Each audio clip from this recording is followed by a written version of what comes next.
Good morning. So here is my pride and joy, my one and only true love. This is my van. This is a true soccer mom van, as this was driven by my mom when my parents bought this thing in 2002 when it had 7,000 miles on it. Looked a little different, slightly different use for it then. It now has 250,000 miles on it. Yeah, that's the only thing different about it, right? So I started driving this in 2012 in college, and believe it or not, it was my choice. I chose it. It stayed stock for, I think it stayed stock for 4 months before it got its first lift. It's been through like 6 stages of lift, all kinds of mods, drivetrain mods. I got onboard air, I got electric fan conversion. I mean, it's a hodgepodge of everything else. That is for when I go camping. That's my little flat bottom that I take with me, so I can carry that by myself and I don't have to haul a trailer, so that when I'm off in the middle of the woods I can still go fishing or go for a good row around the lake when I'm out there. So what I do with this mostly is kind of overlanding, if you want to call it that, camping style. So in there I've got a bed platform, I put a fridge in there, I've got everything I need. It's not currently set up as that because it's pretty early spring yet, and where I like to go, the frost is not out yet, which is not a good thing to be out there in the spring melt like this. So in the next section of the video I'll kind of go over what's all been done to it. This is just kind of a basic overview of it and what I do with it. I do all the work myself. This is the vehicle I learned to work on vehicles with. I drove a car for a couple years before this, and I think the only maintenance I ever did to it was change the spark plugs. So everything else that I've learned has been on this. And through that, I mean, this thing has got, the only thing left of the drivetrain from factory is the motor. I've swapped different training in it, I've different transfer cases, I've rebuilt the rear end, I've rebuilt the front end, unfortunately more than once, but that's a story for another day. Let's see, I mean, I even mount my own tires, because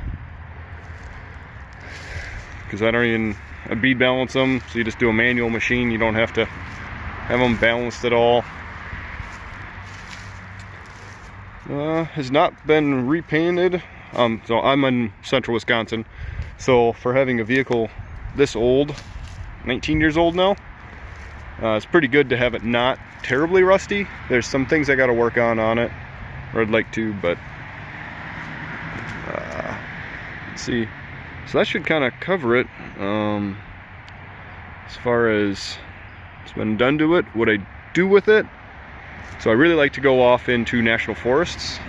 I just find every little service road, fire lane, whatever you want to call it, out there, and I just drive around. And when I'm out there, I've got the boat, so I can go fishing whenever I want. And off the back here, there's a big motorcycle rack that attaches. There's a point way up by the axle, and then it bolts onto the hitch. There's a big rack here that I put my big enduro bike, which you'll see in a picture. So when I'm out there, I mean, I'll be gone for, usually they're only 4 days or whatever because of my work schedule. But so I just won't see anybody for that long. I'm just gone. I do whatever I want all day long. You wake up and you say, all right, I feel like riding my bike this morning. And then at night you say, all right, I'm gonna go fishing until I can watch the sunset go down on the lake. You know, it's absolutely beautiful out there. It's peaceful, it's quiet, and I'm comfortable. And that's what I enjoy doing, and that's why I've built this. So some of you guys might like it as much as I do, but kind of doubtful. Not a lot of guys are van guys. This is also my daily driver. I have other vehicles for practicality purposes, because this does get 12 miles to the gallon, but I drive it whenever I can, just because people know me by it. By now, because I'm always in it. It's my truck. So right now it's just set up as for my working vehicle. So whenever I go do work for other people, take all my tools in this. I tow my boats with it. You know, it's does everything I could ever ask it to. So yeah. And then in the next section, you guys will see, I'll talk a little longer about what I've all done to it. Now, some of my future goals with it is build a custom front bumper for it, build a custom rear bumper, replace my rocker panels with rock sliders. I want to redo the sleeping platform setup inside to make that a little more spacious, comfortable. I think I'm going to redo the exhaust on it, and it'll actually end up dumping pretty far forward up here, because I'm going to use the space of the muffler, and I want to mount some water tanks and house batteries underneath there to free up some more space inside, as well as shift some weight from the driver's side to the passenger side. Yeah, alrighty, there we go. Alright, so I had it flexed out, so I figured I'd show you guys on video what it looks like when she gets all twisty. You can tell the rear likes to droop. She gets down. Front stuffs up pretty good. No, I can't go full lock when I'm at full stuff, but very rarely am I that full of stuff.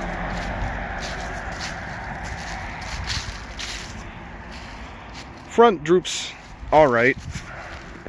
It's nothing special. And there is a very stuffed tire. So yeah, that gives you an idea of what I'm working with here. Alrighty, just finished giving it a bath, so I figured now would be a good time to go over what modifications are done to it. So at the most basic level, it's say about a 7-inch lift and 4-wheel drive conversion. If you want to get it that simple, that's what it is. To get all of this, there's a lot more to it. So these did come all-wheel drive. So what I did is I swapped a different transfer case in it. What I picked was the NP236, which would come out of some Blazers and S10s and that kind of thing. And what that gives me is, so it gives me the selectable 4-wheel drive, 4-low, but then it also lets me still use the same style all-wheel drive mode that this van had, which was an electronic engagement, and I was used to it and I really liked it, so that's what I kept. So I've got 4 little push buttons on the dash. That's how I select my 4-wheel drive. Rear end wise, so it is, as you can see in there, it is leaf sprung. Let's see if we can get a view anywhere in here. Not really, but so what it is heavy duty S10 leaf springs, because those have more arch to them than the Astros, but they're the aftermarket ones that have higher load carrying capability.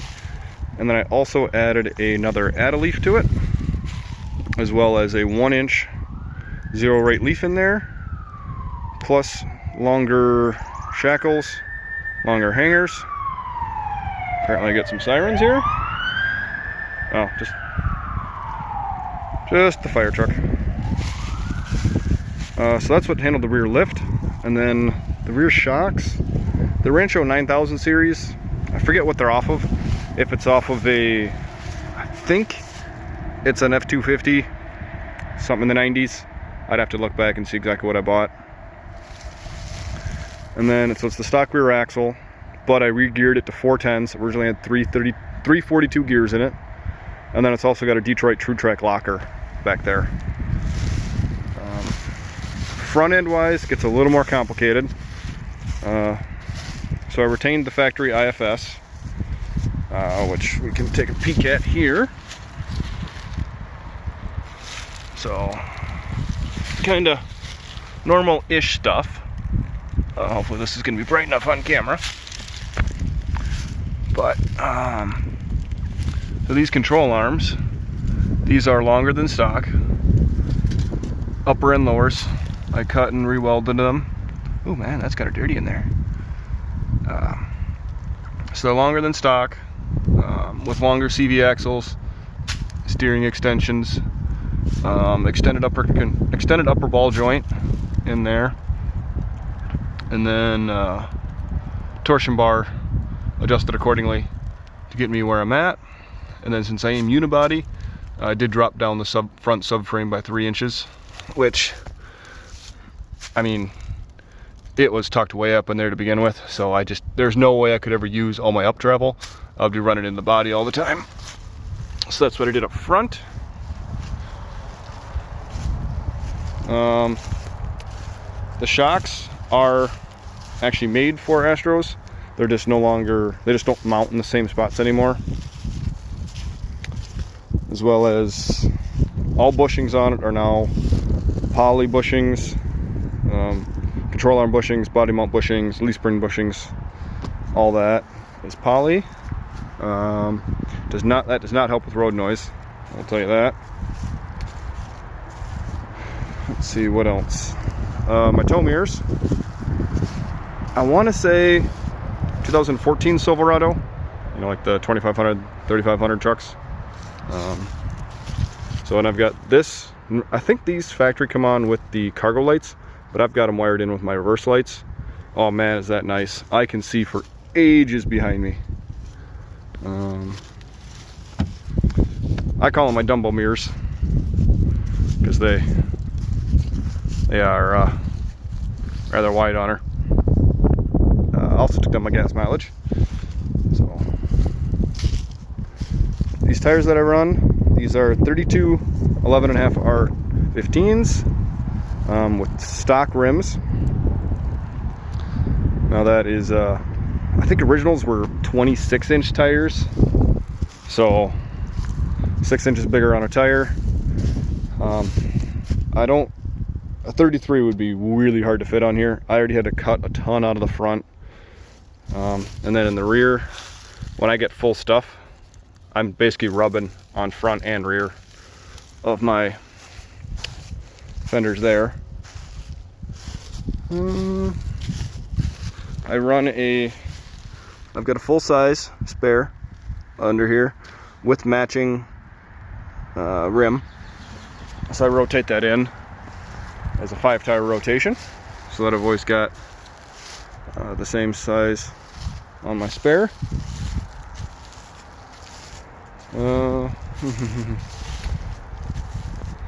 Ditched the mechanical fan, went to electronic, partially to give me more room in the engine bay, and also for better cooling at standstill and all that fun jazz. Another thing that it's kind of a no-brainer on these. I mean, I can get at my front accessories now, no problem, whereas before that's an hour job to pull your fan shrouds, put them back on, all that kind of good junk. Front bumper is cut considerably. It used to drop way down here, come over, then come back up. So I just kept cutting until I liked it.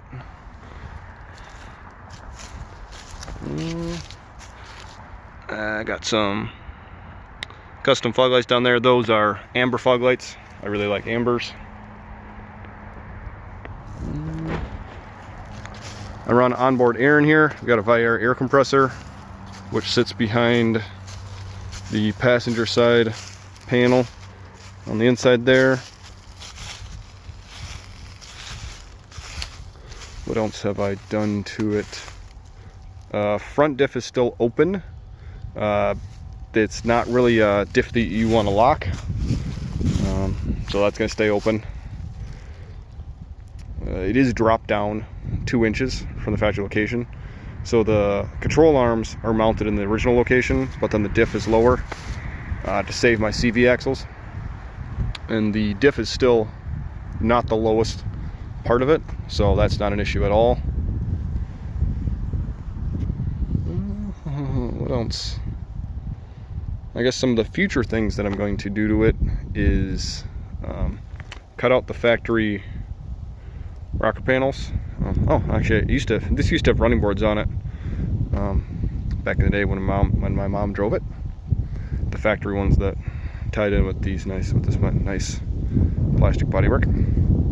So I'm going to cut out the original rockers and put in steel tubing in place of it as rock sliders, as well as make a brace that ties my front subframe back to the rear spring hanger to kind of stiffen things up. It's pretty stiff as is. When I get it on 3 wheels, you can notice that it's starting to twist a little bit when you have it on 3 wheels, but that's pretty extreme when you're getting this thing on 3 wheels with how much articulation I have.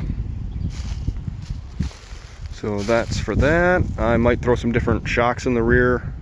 I might put some air shocks on it because when I haul the bike, it sags it by 1.5 inches-ish. And if I could keep it at this height, that'd be great. I did start building a new motor for it, which is not done yet. It's been kind of sitting for a while. I've been focused on some other things. So it's I started building a 3D 3-stroker for it. Fuel injected, Vortec based 3D 3 for it. Keep it a very mild build, mild cam, relatively low compression, still run on 87 gas. But that would bump me from my 190 horse that I had 250,000 miles ago to still around 330 horse. That would be, oh yeah, the cranes are back for spring. So that would be a good bump in power. I mean, she gets around just fine, but I mean, it's no highway machine. You don't cruise at 85 all day in this. I mean, it's 7'2" tall. It's wide. It's boxy. Tons of air going underneath. It's a brick. So that's the main modifications to it, and what I'm going to plan on doing in the future. So there you go.